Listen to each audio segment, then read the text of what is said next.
Sacoglossan, or sap-sucking sea slugs, are an evolutionary wonder. These small creatures live symbiotically with the algae that they eat by taking over the algae's chloroplasts, the cell structures responsible for photosynthesis.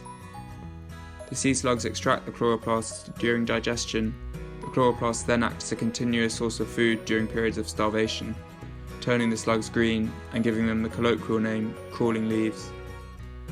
Despite being extracted from the algae, the chloroplasts remain fully functional, splitting water into hydrogen and oxygen, unlocking available energy in the process, and synthesizing carbohydrates inside the slug's body for as long as 9 months.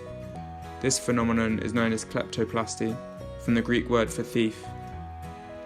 But the familiar green hue of chlorophyll isn't the only colour we see in these symbionts. There are also beautiful, brightly coloured blue and red spots scattered across the body of the slugs. But what they are and how they are created remains a mystery to be solved.